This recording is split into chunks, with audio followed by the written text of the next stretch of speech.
is good, YouTube? Quinn Wade Basketball Analysis coming to you with a quick video. I wanted to let you guys know I got some new merchandise available, not just t-shirt anymore. I got different type of t-shirt, different type of shirts and logos that you can purchase on my spread shirt, and also hoodies now. We have expanded and added more to the channel and more merchandise for the brand. Thanks for supporting. It will be in the description and the links will be in the comment section below. Thanks for helping me and supporting the movement. Quinn Wade Basketball Analysis. I'm going to check out the video. What is good, YouTube? Quinn Wade Basketball Analysis coming to y'all with a quick video. It's going to be another pretty fun video. A lot of these players, as you can see by the title, they still have a lot left in the tank, and I want to see if they can help another team or get a bigger role. Or most of these players that we've seen with Austin Rivers and Kenneth Faried, they're not really getting that much playing time as is. So it really serves them no purpose to be on a team that they're not going to contribute for.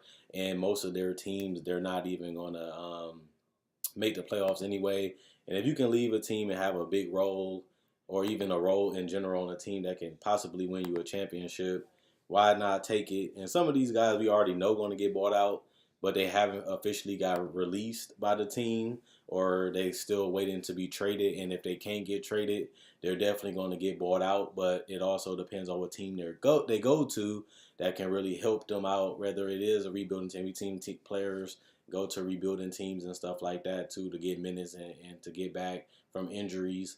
But my first guy, this is not the 8 best players ranked. This is just 8 players I feel like is going to reach a buyout and potentially have an impact on the team that's going to win. So this is not best or worst or nothing. This is just 8 players, and I just going to tell you about it. Timothy Mozgov, this is a guy that y'all know. I did breakdowns and I covered the trade when he got traded to Cleveland. Obviously, he has had an injury-riddled career after getting traded in 2015, where he made a big impact and even helped in the NBA Finals. He's one of my guys that he does the dirty work. He sets hard screens. He gets rebounds. He has a nice touch around the basket, whether it's from the free throw line, whether it's with hook shots, or even with sometimes stop and pop jumpers.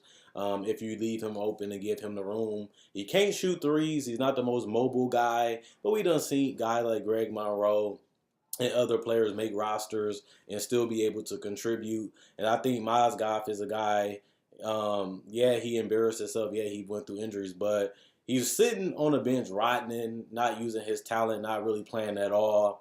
And I would like to see him, get released and go to another team and try to help somebody else win, or at least be a backup or a third string center on another team to not play at all, because I still think he can play, and I still think that he can at least give you about 7 and 9. 7 points, 5 rebounds, or even 5 points, 3 rebounds. That's better than just not playing at all.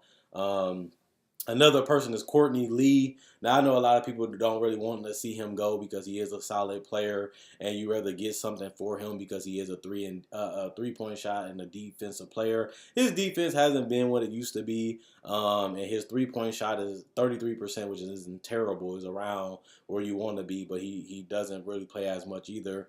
And the writing is on the wall. He went to the Knicks to really get paid and really have an opportunity to play major minutes and make an impact on the team. Obviously, Carmelo leaves. Porzingis tore his ACL. Then they go into a rebuilding in a tryout mode where they're trying out a lot of different players, and they're rebuilding with younger players while still trying to rebuild around Porzingis, who still is one of the younger players in the league. And he was an all-star last year, even though he didn't play in the game because of his injury. The team is going in a different direction. I think Courtney Lee is a guy that I feel like we all respect, and at the end of the day deserves the opportunity to go back and play with a team like Orlando Magic. That was a team that was on the championship level, and he actually was in the finals with that team. And I think that he can definitely be a 7th or 8th guy off your bench, or even a starter depending on what team it is, and give you solid contributions. And maybe he gets remotivated. We've seen a lot of players like Josh Smith and J.R. Smith, after they got traded or got bought out, they made a bigger impact on the team because now your back's against the wall. I said the same thing about Austin Rivers. I said the same thing about Kenneth Faried. It's so much talent in the league. It's so much access because of the scouts, because of overseas, because of Summer League, because of the G League. You have so much access to talent that it's hard to really keep a roster spot because there's always somebody you looking at, you want, or you want to try out. And like I always say, it's best to get a player on your roster because you can see how they work, see how much they want to, see how much they play. Is they hungry? Do they settle for less? You don't really notice a lot of that stuff until you have them right in front of you. And I think Courtney Lee and can definitely be a guy that if he gets around the right team and the right players, I can see him remotivated because they're not really doing nothing with the Knicks and they're losing anyway. So I don't really see him staying on that team. And if they can't trade him, I can definitely see them getting a buyout and replacing him with another young player they want to try out or somebody else that can come overseas and they want to try out for the rest of the season while they're still rebuilding. And Porzingis most likely going to miss the rest of the season because they really don't want to bring him back. So that's another spot that they can use to try out somebody while he recovers for next year. Zach Randolph, I doubt he get traded. I know they wanted to do the Enes Kanter for Zach Randolph trade, but honestly and truthfully, I don't think it's going to go down. And even if it does, I'd rather have Enes Kanter, obviously, than Zach Randolph. But at the same time, Zach Randolph, he's going to get bought out anyway. If he gets traded to from Sacramento to New York, he's not going to play in New York. He's going to get bought out regardless. So I want y'all to keep that in the back of your mind. You hear about the trade. Even if it does happen, it will help the Sacramento Kings because they're getting nothing out of Zach Randolph because he really doesn't play. But at the same time, if he does get traded, he's going to get bought out anyway because I really don't see him playing for a team that's rebuilding, like I just said, and they're looking for young talent, and he doesn't fit that description.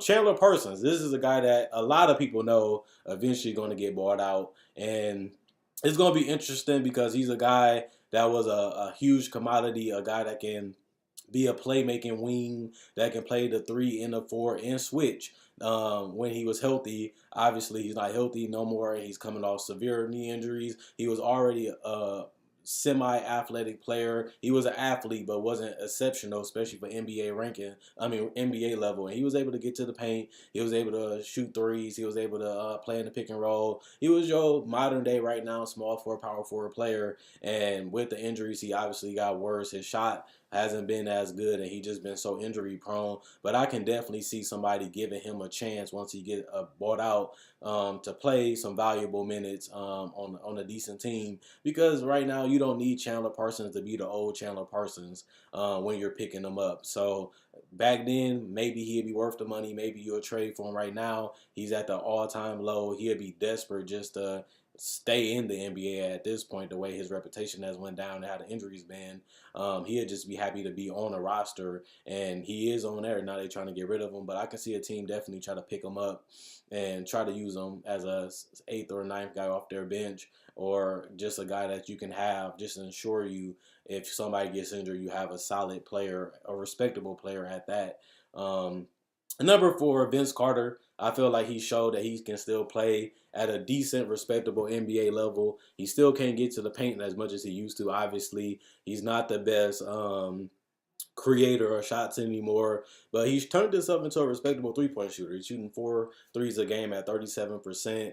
I know he has helped the Hawks a lot this year and helped the rookies and a lot of the young players, but if I'm Vince Carter, this is really my last year. I don't want to do it on the Atlanta Hawks, even though I am getting valuable minutes and I am playing a lot of games and I'm getting the opportunity to showcase my skills. I still want to at least play for a team that if I do go, I want to at least have a chance to win the championship before I retire. But we don't know if this is really his last year. But if it really is, at least try to make the playoffs. And even if you don't go to Golden State or a team like Boston or Philly, Toronto, or the Bucks, at least go to a team that can make the playoffs so you can go out the right way, not just going out chucking up shots because you're on a bad team. J.R. Smith, I doubt they trade him. He's been sitting out damn near the whole year. I definitely don't see him getting traded. I don't see a team that really needs him or really wants him that much to even give up a pick or a player in return. His contract not really worth much. That's going to be another reason why it's going to be hard to trade him because you can't really offload aspiring contracts because his contract not worth anything. And then on top of that, he hasn't been playing right and he has been a distraction off the court his whole career. And you have to take all that baggage and do I really want to give up something to get J.R. Smith, or I can just fill off the roster spot with a solid player. I can see him going to a team like Houston. He's a Gerald Green, Eric Gordon type of player. I can definitely see him fitting in with Houston. I can definitely see him playing with other teams because he's still a decent three-point shooter, especially if he's wide open and he can still get hot from three. And that's what the NBA is right now. Penetrate or pick and roll, find the open three-point shooters, and J.R. Smith fits that bill. Plus, he showed that he can be a willing defender when he tries. Robin Lopez, this is the writing on the wall also. We'll know eventually if they can't get a second-round pick, Robin Lopez is going to be gone for a buyout. He already wants to leave because the Bulls is going in the wrong direction. They're not in the playoffs, and they won't be most likely because they're so far behind. And I honestly, if I'm going to be Robin Lopez, I'm not going to really be a starter on a championship team or a playoff team really anymore. And even if I am, I'm just going to be a backup center at best. So I think he's going to start getting into his post starting career where he's just going to be a backup everywhere he goes until eventually nobody wants him anymore. But he can shoot the three a little bit. He can do the mid range. He's a solid defender. He puts a lot of effort, energy. He's a good guy for dribble handoffs. He can set nice picks. So I can definitely see him going to a team like the Warriors and doing like an Anderson Varejao type of role. But even better because he's a better offensive player. But I can see a lot of teams wanting Robin Lopez because of his skill sets and the fact that he still is one of the better players on this list. Maury Carroll, the only thing that's going against Maury Carroll is that the Nets is now winning. Other than that, I thought he would have been get balled out by now. But the fact that the Nets is going in the right direction and they're in the playoffs, I can see him kind of holding on to wanting to stay with Brooklyn because they did trade for him to get a pick and he did get opportunities to kind of restore his career, show that he can still be a solid player and be a solid rotation player. I definitely don't think he's a starter anymore on a good to a championship team, but I can definitely see him being a solid rotation player, seventh or eighth guy. I don't even think he's good enough right now to be a sixth man, but he's going in the right direction prior to his Toronto days, and that could prolong his career just being a great rotation player and being a guy that can really fill in for an injury replacement type of guy. He can give you some solid starting minutes. Plus, if you really do need him, he can start for a long time of games, but he can also come off the bench and be a guy that can give you some type of production. Obviously, you have other players that's going to become buyout targets that we really don't see right now. But I could have pushed this list to 10, but I really wanted to just talk about these players that really has a great opportunity to still contribute on a good team. And at the end of the day, I do want to see these players continue to play, but at the same time, eventually, we already know like Nick Young and them still is out too, and they eventually going to get picked up.